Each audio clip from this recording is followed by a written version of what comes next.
Okay, so chapter 11 again, I think is pretty straightforward. There's nothing too crazy in it. But there is actually some important information, especially if you're going to be like a small business owner or if like you want to like just be a bookkeeper, like if you know, which is like a viable kind of side hustle slash like kind of intro career, you know. Um, how to do payroll. Okay. Uh, so we're going to talk about all the different aspects of payroll. That's like kind of the main part of this chapter. So we'll start off with kind of doing a review. Okay. We've done a lot of like journal entries with liabilities. So we're going to just review some of those. Um, they're all using known amounts. Like if you borrow money from a bank or like if you have an account payable, you know the exact amount that you owe. So, these are going to be familiar. Again, we'll talk about payroll. That's like probably the main part of this chapter. Um, and then there's other kinds of current liabilities that are relying on estimates. So we'll talk about what those are, like warranties, for example, or bonuses. These are all kind of things that you have to estimate ahead of time. Vacation time, like vacation expense for your employees. We'll talk about those. We'll talk about contingent liabilities, which are a type of liability that is only a liability if something else happens. Okay, so that's what contingent means.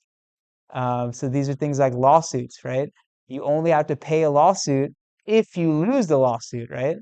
So we'll talk about how to account for those situations. And then we'll talk about this ratio, the times interest earned ratio, also called the debt service coverage ratio.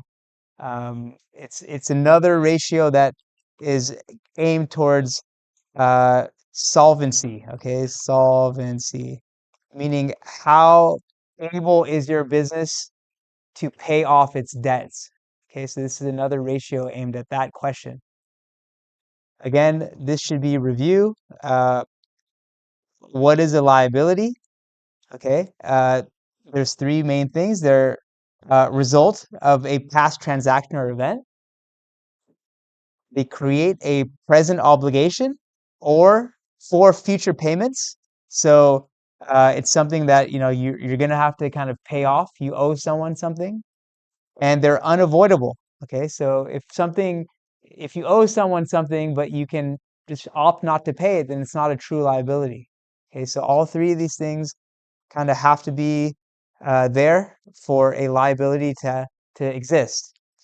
And so we've talked about a lot of these. So remember, the current liability is anything that's due in less than a year. So we've talked about a lot of these: accounts payable, sales tax payable, unearned revenue, the current portion of long-term debt. So if you have a loan that's 5 years long, but you're splitting up the principal payments among 5 years, right? Then in that first year, you're going to have some of that liability due. Okay, so that's what we call the current portion. So any part of a long-term liability that's due within a year is going to be the current portion. And then we've talked about long-term liabilities, notes payable, mortgage payable, bond payable. So really, chapter 12 is going to go more into these. Okay, that's all of what chapter 12 is about, is long-term liabilities. And it can get very complicated, especially for bonds, bond accounting. Mortgages are okay, but there's a lot of complexity of the bonds that we're going to talk about in chapter 12. Okay, but again, this chapter is going to be mostly, talking about current liabilities, and really payroll is the new big concept that's going to be added to this. Okay. Okay, so now let's just do a little review. Um, think about what the journal entry is here. Okay, a company files its taxes and calculates that it has a tax expense for the year of this much. Okay, so it's just filed its tax return. It has not yet paid. So think about what the journal entry is at this time. Let's say this is April 15th. Okay. So by now I'm hoping you guys are adept at reading a transaction and understanding what it's saying. And yeah, it's okay. It took, I know you know what's going on. It just took you a second. That's okay. But you guys should be getting quick at this, quicker, especially this is like a pretty basic transaction. Okay. So yeah, income tax expense, income tax payable. Okay. Here's another one. This should also be a review. Company receives $900 in advance on May 21st for a month's work. And now we have to, we're ending our accounting period on May 31st. And at that time, it's completed 1/3 of the work. So there's two questions. What is the May 21st journal entry when we first get the cash? And then May 31st, what is the adjusting entry? Okay, so this is on May 21st. Okay, debit cash 900. Okay, so that's the May 21st when you first get the cash. You haven't done anything. You just received in advance.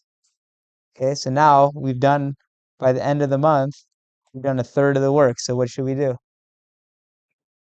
Okay, so debit unearned revenue,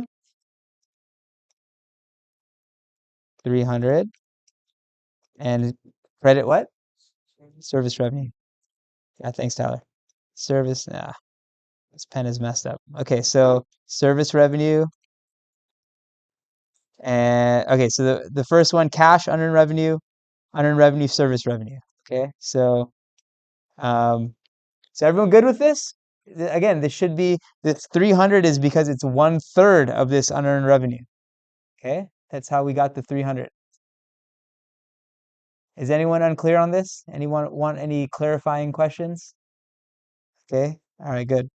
Okay, so now uh, we have a notes payable.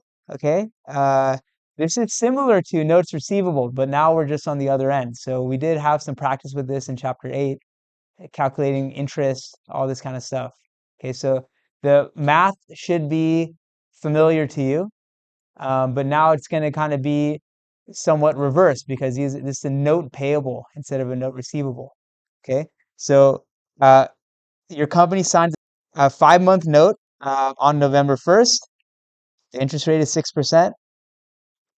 So there's 3 journal entries that you can think about doing. What is a journal entry when you first execute this note? What is the adjusting entry on December 31st? Because you're going to have to accrue some interest. You're ending your accounting period on December 31st. And then what is the journal entry when you pay off the note? So why don't you take a minute, see if you can figure this out. It should be familiar to you. Instead of a receivable, which we did have some practice, now you're dealing with the liability, right? It's a note payable. So just think about how that's going to affect cash. Are you receiving cash? Are you paying out cash? Um, you know, how liabilities are is that a debit or a credit? So just make sure you're clear on what you're doing, and we can do it together in a second. Okay, so let's just review this. So the first journal entry, we get the cash from the bank, we borrow. The second one was that adjusting entry where we had $10,000 times 6% times 2/12 of a year because we want to make sure that our 2025 financial statements include this expense, right?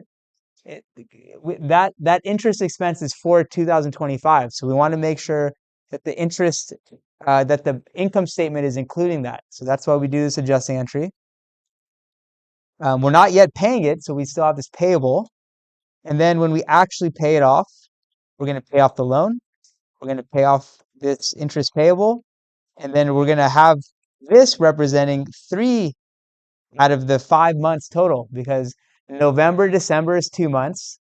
January, February, March is 3 months of the next year. So we need to make sure that this interest expense for 2026 is included. It's only $150. And then, of course, the total payment is $10,250, which includes interest from 2025 and interest in 2026.